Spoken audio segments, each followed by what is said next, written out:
This is how I made props for Spamalot, and if you haven't already, go check out my other videos. Ready? Alright, let's go. In part 9, we're covering a lot of ground. For starters, I'm using a router to carve out the swords. After testing on some pieces of scrap wood, I found what technique I wanted to use. I'm using a 45-degree angle router bit, making all the edges nice, even, and squared, giving them a uniform look, especially at the tip of the blade.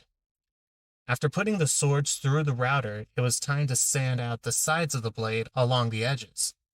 I did this so that the groove of the blade wouldn't be reflected on the aluminum tape, making them less noticeable on stage. I'll always have a respirator or dust mask when convenient, of course. After the swords were sanded down, I moved on to the shields once again. After a few coats of wood glue, they were ready for painting.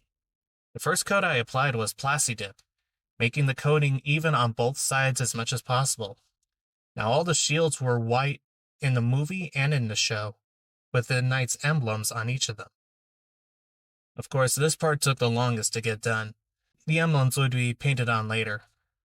While that was going on, I went back to the Black Knight's helmet, adding on a few details such as a brim around the top and pearl stickers to make rivets.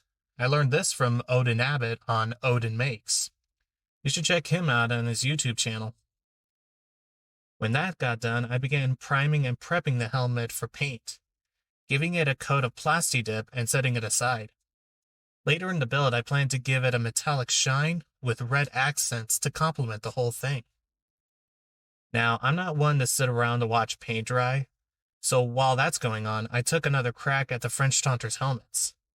They already have a base coat of Plasti dip, but they're missing a little detail: rivets. Rivets the size of golf balls. Now, I did this off camera, but the rivets I made were from clay foam and a silicone mold as semi-spheres. Really quick, I trimmed off the excess material so that they'll be flat enough to be glued onto the helmets. And if you like this video, follow for part 10 because